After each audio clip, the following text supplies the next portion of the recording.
kayak local pride banget lah itu mah. Jadi naik kuda memimpin pasukan dan itu bukan riding. Walaupun riding juga keren. Tapi ini menghadapi musuh usia 14 tahun loh.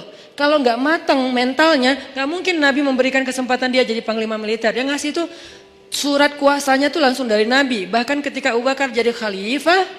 Lalu Umar nggak setuju. Usama jadi panglima militer. Abu Bakar marah kepada Umar. Ya Umar kamu ingin menyobek surat Rasulullah. Kamu ingin mencoret kalimat-kalimat Rasulullah, ini langsung Rasulullah yang nunjuk, Usama pemimpin militer. Bahkan kalau seandainya pasukan itu kita harus ada di dalamnya, engkau wahai Umar harus tunduk kepada Usama. Nanti ada lagi yang membebaskan satu negeri yang selama beribu-ribu tahun gak bisa dibebaskan, usia 21 tahun. Muhammad, atau kita juluki Al-Fatih, bukan sang penakluk, sang pembebas. Karena terjemahan yang lebih tepatnya bukan penakluk tapi pembebas. Dia nggak menaklukkan siapa-siapa, apalagi cewek. Kalau kita di zaman sekarang mungkin ada penakluk cewek gitu kan, ini nggak membebaskan. Cewek dibebaskan dari apa? Dari perbudakan, dari penghinaan. Muhammad Al-Fatih. Jadi anak muda itu harus diberikan apresiasi yang tinggi dan memang kita harus bangga. Indonesia ini harus bangga punya anak muda mayoritas sekarang. Tahun depan malah 70% penduduk Indonesia anak muda. Berarti kita bangga banget nih negara dengan penduduk terbanyak anak muda di dunia dan muslim. Ngomong apa tadi teh? Baper kalau udah ngomongin masalah dakwah, masalah anak muda. Saya tuh ngambil segmentasi dakwah anak muda itu bukan pengen seru-seruan loh. Teman-teman tahu saya dulu pakai jubah, pakai sorban, gini nih. Cuman dakwah itu bagus, tapi segmentasinya berbeda. Ada banyak segmen di luar sana yang gak bisa diginiin. Bisanya diginiin dengan santai, kita temenan, kita main bareng. Dan itu bukan karena saya pengen, kayaknya Ustadz baru puber sekarang deh. Bukan. Ustadz kayaknya kurang nakal deh waktu muda, jadi pengen nakal sekarang. Ya enggak lah, dikit. Bukan karena itu saya mengambil segmentasi anak muda, karena saya yakin teman-teman anak muda inilah, pemuda Indonesia inilah yang akan jadi wajah Indonesia 10 tahun lagi, 2024, 2029, inilah wajah Indonesia. Sehingga kalau kita pengen merubah Indonesia, kita harus mulai dari anak muda. Dan anak muda yang terbanyak itu bukan di dalam masjid kenyataannya. Kecuali sekarang mungkin sebelum kita bikin tren hijrah, anak muda yang terbanyak itu bukan di dalam masjid, di luar masjid. Gimana cara bawa mereka ke dalam masjid kalau hanya kita berkoar-koar di atas mimbar? Saya tuh kalau khutbah Jumat dulu tuh, demi Allah gitu. Tapi anak muda tetap aja sepi. Malah yang bikin kaget, yang kakek-kakek kan kasihan, kaget. Apa sih kakek-kakek?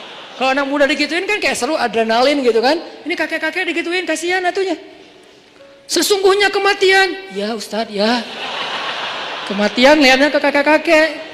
Nah ini udahlah, masa-masa itu saya udah beres. 8 tahun saya dakwah di Bandung dengan cara itu. Sekarang saya pengen segmentasinya jelas anak muda, karena saya berharap lebih ke anak muda. Saya pengen selalu saya share, mimpi kita bersama adalah suatu saat muazzin kita itu adalah wakil pejabat. Mau wakil presiden, wakil gubernur, wakil wali kota. Dan dia udah belajar azan di masjid-masjid ketika dia masih muda, azannya azan baper dari hati. Kebayang aja wakil presiden manggil kita sholat di Masjid Istiqlal. Live streaming. Hayya 'alas shalah.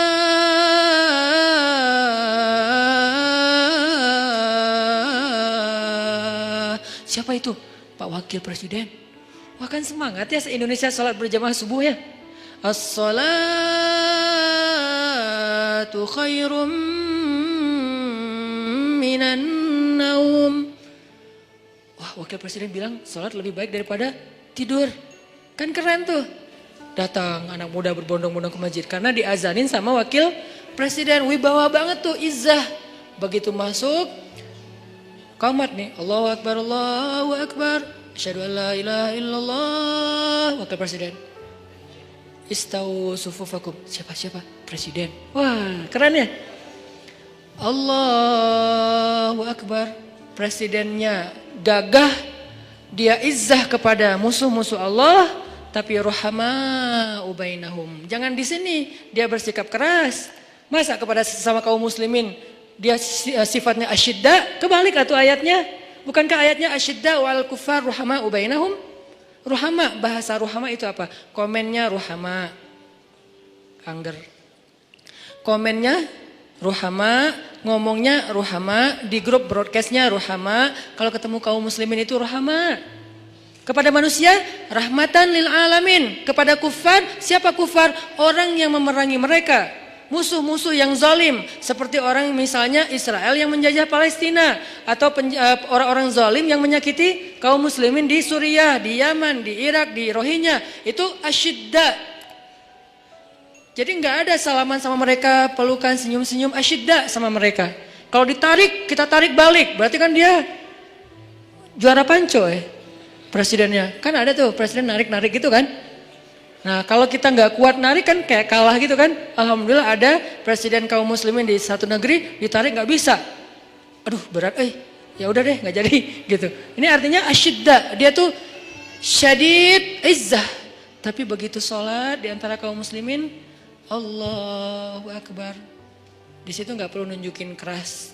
Alhamdulillahi Rabbil Alamin. Enak banget loh sholat dipimpin presiden, bacaannya khusyuk, hafalannya banyak, sehingga dia bisa explore Al-Quran. Kul huwallahu enggak gitu sih, ayatnya panjang. Alif Lam Mim. Gua mah rela Al-Baqarah satu surat kalau presiden, gitu kan ya? Imamin, presiden yang imamin Al-Baqarah sampai dari subuh sampai duha. Ya nggak gitu juga kali Ustadz. Kan Al-Baqarah 2,5 jam tuh sampai waktu duha. Intinya itu mimpi, saya sih bermimpi Indonesia tuh kayaknya bisa nih. Kayak sekarang aja bermunculan imam-imam muda dengan Muzammil and the Gangs. Sejak kita ramein hijrah ini kan jadi banyak nih. Muncul imam dengan rambut gimbal. Apalagi muncul imam anak muda, anak SMA, itu bisa banget. Dan mereka nanti pasti saya yakin akan jadi pemimpin-pemimpin masa depan. Kayak sekarang saya dekat sama teman-teman pemuda Pancasila, Sapma pemuda Pancasila juga. Kalau lagi dekat sama mereka ngobrolnya apa? Lo nyalak gak tahun ini? Ya insya Allah lo kayaknya masih mau main dulu deh, 5 tahun lagi gua nyalak. Berarti kan anak-anak muda sekarang lintas organisasi, mau dia PP, mau dia Karang Taruna, mau dia komunitas, sebetulnya kan calon pemimpin masa depan kan? Kalau mereka lahir dari rahim tarbiyah, kebayang aja pemimpin Indonesia 5 tahun lagi atau 10 tahun lagi. Lahirnya dari rahim tarbiyah. Gimana cara mentarbiyah Indonesia? Gak bisa bikin satu pesantren dengan ukuran sekian hektar. Harus bikin pesan _ tren. Dan tren inilah yang jadi konten tarbiyah, mentarbiyah semua anak muda di Indonesia supaya semuanya secara fikroh lahirnya dari rahim tarbiyah. Secara hamasah lahirnya dari masjid. Secara rahmah lahirnya untuk kemanusiaan. Itu harapan kita. Itu tuh mimpi saya. Kenapa saya mengambil segmentasi anak muda? Itu bukan main-main. Jadi kalau saya tulis banyak main banyak manfaat, itu hasil renungan dan emang tujuannya main di sini tuh silaturahim, main di sini tuh touring, main di sini tuh olahraga. So, apa yang salah dengan itu? Yuk kita sama-sama kita ramein dakwah anak muda ini. Kenapa? Ini penting untuk 5 tahun 10 tahun lagi Indonesia. Kalau enggak kebayang, karena anak muda ini efek perbaikannya hebat, efek perusakannya juga yang gak kalah hebat.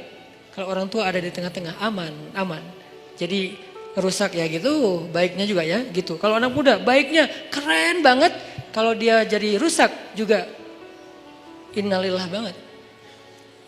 Makanya balik lagi kepada tema tadi, kecewa. Walaupun agak-agak gak nyambung sih, gak apa-apa lah ya.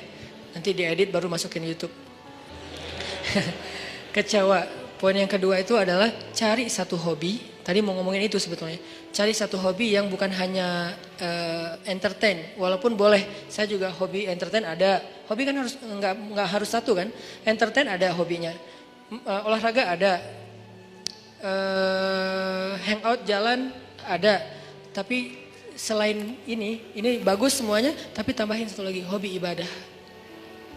Ibadah tuh harus jadi hobi. Biar apa? Biar kita tuh bisa enjoy. Ambil aja salah satu deh, nggak usah banyak-banyak. Saya nggak minta teman-teman tahajud 11 rakaat 1 juz, nggak. Tilawah 1 hari 1 juz, nggak.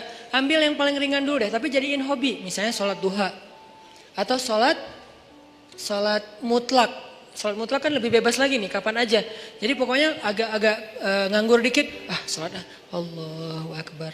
Itu kalau sholat tanpa ada jadwal, bukan karena waktunya sholat, kita tuh kadang-kadang kesannya lebih free ride loh.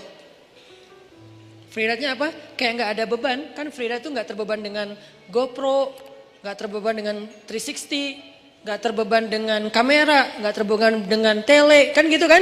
Karena dia kayak, gua mah pengen main aja, jadi nggak pakai bawa-bawa tim pencitraan. Dia mau ke gunung, nggak bawa tim kamera, dia di laut nggak bawa tim kamera, dia loncat dari tebing, nggak muncul-muncul juga, nggak ada yang ngamerain, biasa aja, namanya free riders. Bisa nggak kita ibadah tuh? Selain emang udah ada waktunya, muqayyad, ada yang free ride. Free ride itu mutlak, bebas. Sholat aja, gak ada yang nyuruh, gak ada yang maksa. Sholat, itu kalau jadi hobi teman-teman, sebanyak mungkin sholat sunnah mutlak, itu akan jadi obat ketika kita kecewa. Tapi itu gak bisa pas kecewa baru dilakuin. Harus dibiasain dulu dari sekarang. Begitu nanti kecewa, itu jadi akan, kayak kita kecewa ngopi, sedih, nongkrong. Sedih nonton, sedih ketemu teman, sedih main, sekarang sedih sholat. Baru nanti berlaku ayat, ya ayyuhalladzina amanu sta'inu bis sabri was sholah. Mintalah pertolongan Allah dengan sholat salah satunya. Itu nggak bisa kalau nggak dimulai dilatih, dijadikan habit dan hobi. Siap insya Allah? Ya mudah-mudahan anak muda yang ada di masjid ini, yang ada di kota ini kota inspirasi banget di seluruh Indonesia. Yang ada di negeri ini negeri yang mudah-mudahan kita berbaik sangka. Negeri yang disebut oleh Nabi di akhir zaman akan datang kemenangan Islam dari timur. Dan timur yang paling timur itu adalah, kalau paling barat Maghrib, kalau paling timur itu Maroko, yang paling timur itu Maroke. Paling barat itu Maroko, bahasa Arabnya Maghrib. Paling timur itu Maroke, bahasa Arabnya Masyrik. Berarti kalau di sana maghribnya udah beres dengan banyak cerita, yang belum giliran peradaban itu cuman Masyrik, Maroke, dan itu adanya di Indonesia. Mudah-mudahan anak muda inilah yang nanti akan menemani Imam Mahdi membebaskan Palestina. Saya punya azam secara pribadi, saya bisa aja datang ke Palestina sekarang untuk bikin traveling, umroh atau apalah, atau datang sendiri juga insya Allah bisa ke Palestina. Saya kenapa nggak mau? Saya udah datang ke Masjidil Haram berkali-kali, Masjid Nabawi pastinya. Kenapa Palestina enggak? Saya punya azam, saya kalau mau datang ke sana tuh jangan melancong. Walaupun boleh-boleh aja sih yang buat mau jalan ke sana enggak masalah. Tapi saya pribadi nih ya, saya pengen datang ke sana itu sebagai salah satu barisan pembebas. Kalau udah meninggal Ustadz, maka cita-cita ini saya wariskan kepada anak-anak laki saya. Kalau mereka enggaknya, wariskan kepada cucu-cucu laki saya. Pastinya harusnya ini adalah cita-cita kita bersama. Pengen datang ke Al-Aqsa, sholat di pelataran masjidnya, diimamin oleh Imam Mahdi, sholat subuh, tiba-tiba dari langit kelihatan cahaya. 2 malaikat turun bersama di tengah-tengahnya Nabi Isa. Berpegangan kepada sayap malaikat turun, sholat subuh yang paling luar biasa, kolosal. Lalu Imam Mahdi sama Nabi Isa dorong-dorongan siapa yang jadi imam. Nabi Isa aja, Mahdi aja, Nabi Isa aja, Mahdi aja. Nggak ada saya lagi di situ. Ustaz Hanan aja, enggak lah. Siapa saya gitu kan ya? Enggak, udah tinggal 2 orang imamnya. Jadi nggak ada yang boleh caper-caperan. Siapa yang dorong saya ya? Nggak ada, nggak berlaku. Cuma 2 yang berlaku. Antara Nabi Isa atau Imam Mahdi. Kemudian salah satunya jadi imam. Beres sholat subuh, speech. Kita akan kejar Dajjal. Di mana dia? Di daerah Lot City. Bahasa hadisnya Bab Lud. Sekarang udah ada Lot City, udah ada Lot City, cari aja di Google. Lot City itu salah satu bandara internasionalnya Israel. Jadi ada beberapa bandara internasional, salah satunya di kota Lot City, itu bandara internasional. Di sana akhirnya semuanya serentak. Itulah hari pembebasan manusia dari kezoliman orang-orang yang zalim. Itu bukan hanya hari orang beriman, tapi itu adalah hari kemenangan bagi semua manusia. Karena mereka menjadi dihargai kemanusiaannya. Dan saya punya cita-cita kalau Allah kasih kesempatan, saya pengen jadi salah satu. Tapi untuk bisa berada di barisan itu kan seleksinya ketat ya. Kita pantaskan diri kita. Cara ikhtiar saya memantaskan diri, saya terlibat dalam dakwah pemuda hijrah. Saya bikin pemuda hijrah, saya mikir gimana caranya dakwah hijrah ini benar-benar bisa eksis di seluruh Indonesia dan dunia. Sehingga nanti kalau Imam Mahdi muncul, saya dianggap pantas. Masuk lo. Saya imam, ya, oh iya, masuk aja.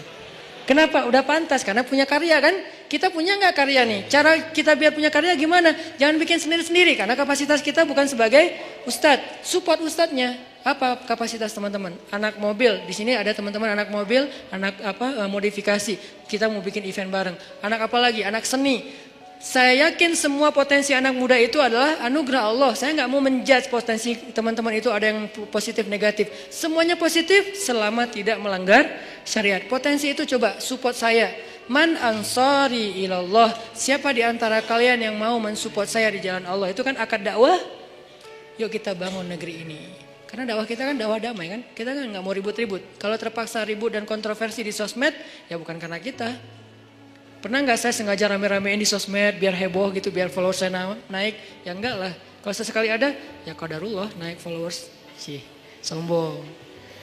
Padahal kalau mau digitu-gitu kan tinggal ambil yang trending topik apa sekarang. Masalah misalnya pernikahan. Ya udah saya bikin komen saya tentang bab itu. Kan naik tuh follower saya kan ya. Karena viewernya gede. Buat apa? Saya nggak kayak gitu. Tapi kalau terjadi kontroversi sesekali ya qadarullah untuk menguji kesabaran, menguji iman. Intinya teman-teman, yuk sama-sama kita jadikan Indonesia ini benar-benar kiblat peradaban. Kalau kiblat sholat nggak boleh, kiblat sholat tetap Mekah. Kiblat peradaban yang dimulai dari anak muda. Dan itu mungkin banget dari Bandung. Kenapa? Bandung punya sejarah. Tinggal kita mengulangi sejarah itu. Apa yang pernah terjadi akan terjadi lagi. Tidak ada yang baru di bawah matahari. Kata siapa Ustaz? Lupa, saya cari aja di Google. Mudah-mudahan bermanfaat. Oke, mudah-mudahan apa yang tadi kita dapatkan bisa jadi tambahan iman, memperbaiki akhlak, membuat kita lebih semangat lagi tongkrong dalam majelis ilmu. Dan saya titip satu hal, anak muda ayo bangkit. Bangkit bersama, bangkit dengan bersatu. Jangan sampai urusan politik 2019 April memecah belahkan anak muda. Enggak boleh. Kita boleh beda pilihan, tapi kita enggak boleh saling mencela dan berpecah belah. A'udzu billahi minasyaitonir rajim. Bismillahirrahmanirrahim. Alhamdulillahi rabbil alamin. Alhamdulillahi rabbil alamin hamdan yuwafi ni'amahu wa yukafi'u mazida. يا ربنا لك الحمد كما ينبغي لجلال وجهك الكريم وعظيم سلطانك. اللهم أنت السلام ومنك السلام وإليك يعود السلام. فحينا بالسلام وأدخلنا الجنة دار السلام. تباركت ربنا وتعاليت يا ذا الجلال والإكرام. اللهم صلِّ وسلم وبارك على سيدنا محمد وعلى آله وصحبه أجمعين. Duhai Allah yang maha pengasih lagi maha pemurah. Duhai Allah yang maha baik dan maha pengertian. Duhai Allah yang maha lembut dan maha santun. Duhai Allah yang maha mengetahui dan maha bijaksana. Inilah kami hamba-hambamu ya Allah. Datang ke sini untuk berpasrah kepadamu ya Allah. Kami serahkan pikiran kami untuk Engkau tuntun kepada ilmu yang benar. Kami serahkan lisan kami agar bisa bertutur dan berzikir dengan nama-namamu yang mulia. Kami serahkan telinga kami agar mampu mendengar ayat-ayat dan hikmah-hikmah tentang kebesaran-Mu. Kami serahkan tangan kami agar mampu bermanfaat dan memberi sesuatu yang bisa menyelesaikan urusan hamba-hamba-Mu. Kami serahkan kaki kami agar mampu melangkah berjalan menuju rumah-Mu dan tempat-tempat yang Engkau ridhoi. Kami serahkan hati kami ya Allah, agar hanya yakin kepadamu. Agar Engkau penuhi hati itu dengan cinta terhadap akhirat melebihi terhadap dunia. Agar Engkau jadikan hati itu bergetar ketika nama-Mu disebutkan. Agar hati itu merasa menyesal terhadap dosa-dosa di masa lalu. Agar hati itu dipenuhi dengan iman. Kami serahkan hidup kami agar Engkau tuntun kepada takdir-takdir baik yang Engkau putuskan untuk kami. Kami percaya ya Allah, Engkau tidak pernah menginginkan keburukan untuk hamba-Mu. Engkau tidak pernah sengaja memberikan musibah kepada hamba-Mu. Engkau tidak pernah sengaja menyakiti hamba-Mu. Engkau tidak pernah sengaja membalas hamba-Mu dengan kemurkaan-Mu. Karena kami yakin rahmat-Mu mendahului marah-Mu. Kasih sayang-Mu mendahului amarah-Mu. Sifat kasihan-Mu mendahului murka-Mu. Engkau tidak mungkin marah kepada hamba-Mu sebelum Engkau sayang kepada dia. Engkau tidak mungkin murka kepada hamba-Mu sebelum Engkau kasihan kepada dia. Engkau tidak mungkin mengambil nikmat dari hamba-Mu sebelum Engkau berlimpahi dia ya Allah. Karena sesungguhnya rahmat-Mu lebih luas daripada kemarahan-Mu. Kami berserah kepadamu ya Allah. Kami serahkan diri kami, hidup kami, jiwa kami hanya kepadamu ya Allah. Tuntun kami ke arah yang Engkau kehendaki. Kami pasrah, kami ikut ya Allah. Karena kami yakin Engkau tidak mengarahkan dan menuntun hamba-Mu kecuali kepada kebaikan di dunia dan akhirat bagi kami. Kami pasrah ya Allah terhadap keputusan-keputusan-Mu tentang sekolah kami, tentang kuliah kami, tentang pekerjaan kami, tentang usaha kami, tentang pertemanan kami, tentang perasaan cinta kami, tentang hubungan kami dengan seseorang yang istimewa bagi kami, tentang keluarga kami, tentang segala sesuatu tentang kami pasrah kepadamu. Tuntun kemanapun Engkau kehendaki ya Allah, karena kami yakin semuanya baik. Tidak ada yang datang darimu kecuali kebaikan ya Allah. Inilah kami hamba-hamba-Mu. Datang belajar di sini untuk bisa benar-benar istislam dan tawakal kepadamu. Benar-benar menjadi hamba yang inna salati wa nusuki wa mahyaya wa mamati lillah. Benar-benar ingin belajar iyyaka na'budu wa iyyaka nasta'in. Benar-benar ingin belajar menjadi hamba yang wa ma khalaqtul jinna wal insa illa liya'budun. Bimbing kami ya Allah agar kami bisa menjadi seperti itu. Jangan biarkan ada satu detik dalam hidup kami yang yang berjalan tanpa ada nama-Mu. Jangan biarkan satu detik pun dalam hidup kami, dalam waktu kami habiskan bukan karena-Mu. Jangan biarkan sejengkal tanah kami berjalan kecuali berjalan ke arah-Mu. Jangan biarkan satu pun ide yang kami pikirkan kecuali tentang kebesaran-Mu. Jangan biarkan satu rasa kami rasakan di dalam dada kecuali kagum kepadamu. Tuntun kami ya Allah. Ajarkan kami ya Allah. Kami sudah pasrah. Kami lelah dengan hidup pilihan kami sendiri selama ini ya Allah. Selama ini kami memilih adegan hidup kami, arah hidup kami sendiri. Kami tidak mau tahu tentang arahan darimu. Kami tidak mau membaca ayatmu. Kami tidak mau mendengar nasihat dari orang-orang yang berdakwah di jalanmu. Kami tidak mau membaca hadis-hadis nabimu. Kami tidak mau tahu tentangmu ya Allah. Kami pilih hidup dengan pilihan kami sendiri. Seolah-olah kami lebih tahu daripada Engkau. Seolah-olah kami lebih mengerti yang mana baik dan mana buruk untuk diri kami daripada Engkau. Seolah-olah kami tahu segalanya ya Allah. Kami pilih pilihan hidup. Kami tentukan sendiri segalanya.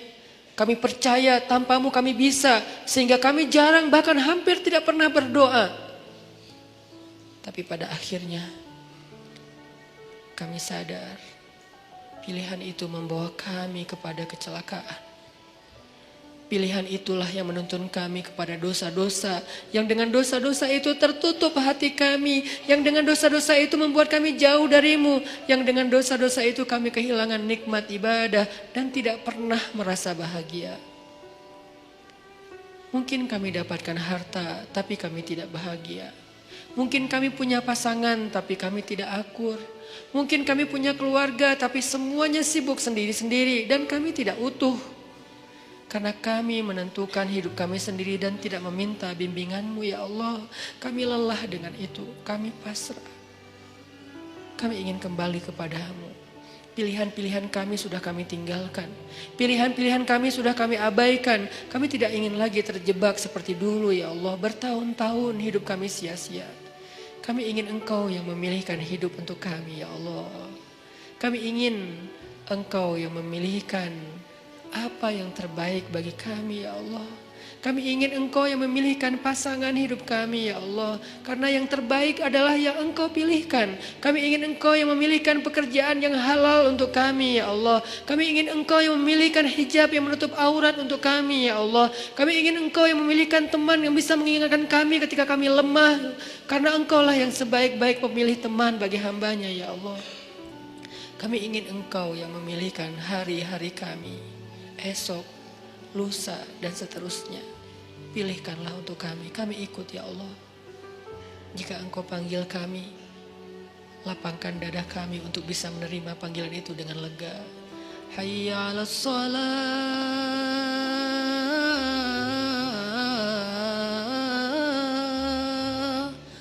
Ya Allah, jangan biarkan kami mendengar suara itu dengan marah. Jangan biarkan kami mendengar suara itu dengan terbeban. Kami ingin merasakan nikmatnya mendengar suara azan. Kami ingin merasakan hati kami bergetar ketika mendengar namamu disebutkan. Kami ingin merasakan panggilan itu adalah panggilan terindah, senandung terindah yang pernah kami dengar. Jangan biarkan ada satupun senandung, irama, lagu apapun yang lebih indah bagi kami daripada suara azan ya Allah. Ya, kami berhibur dengan lagu-lagu. Kami berhibur dengan senandung-senandung manusia. Tapi kami tidak mau senandung itu mengalahkan suara azan. Celaka kami jika kami mengganti suara azan dengan hiburan-hiburan makhluk ya Allah. Itu hanyalah kesenangan sesaat. Tetapi hiburlah kami dengan suara azan dan bacaan Al-Quran. La uqsimu biyaumil qiyamah. Hibur kami dengan ayat itu ya Allah. Fabi'ayyi ala'i rabbikuma tukadziban. Hibur kami dengan ayat itu ya Allah. Ya ayyuhalladzina amanu. Beri kami kemampuan untuk merasakan panggilan itu ya Allah. Seolah-olah Engkau memanggil kami secara pribadi. Jangan biarkan kami berpikir bahwa panggilan itu bukan untuk kami. Lalu siapa kami jika bukan orang beriman? Kenapa kami ketika dipanggil ya ayyuhalladzina amanu tidak merasa? Ketika dipanggil ya ayyuhal kafirun kami tersinggung. Apakah kami benar-benar kufur kepadamu? Kenapa kami lebih terkesan dengan kalimat ya ayyuhal kafirun daripada ya ayyuhalladzina amanu? Apakah selama ini kami kufur kepadamu ya Allah? Bimbing kami ya Allah. Kami berazam setiap pekan untuk selalu hadir dalam majelis ilmu ini ya Allah. Dan kami berazam perlahan-perlahan kami ingin mendukung dakwah agamamu ya Allah. Kami ingin melihat negeri ini di mana agamamu tegak di dalamnya. Karena tegaknya agamamu adalah tegaknya kemanusiaan. Menangnya agamamu adalah menangnya kemanusiaan. Karena tidak ada kezaliman di dalam agama ini ya Allah. Kami ingin melihat suatu hari nanti salah satu di antara kami yang ada di sini mengumandangkan azan untuk rakyatnya. Salah satu di antara kami yang ada di sini mengimami sholat untuk rakyatnya. Sebagai kepala negara, kepala daerah, atau pemerintah kota, atau pemimpin di dalam lingkungannya. Duhai Allah, wujudkan harapan-harapan kami. Karena Engkaulah satu-satunya yang mewujudkan harapan. Menangkan kami atas orang-orang yang zalim. Karena kemenangan orang yang beriman adalah kemenangan rahmatan lil alamin. Rabbana atina fid dunya hasanah wa fil akhirati hasanah wa qina adzabannar. Subhanakallahumma wa bihamdika asyhadu an la ilaha illa anta astaghfiruka wa atubu ilaik. Terima kasih buat teman-teman semuanya. Barakallahu fikum. Wassalamualaikum warahmatullahi wabarakatuh.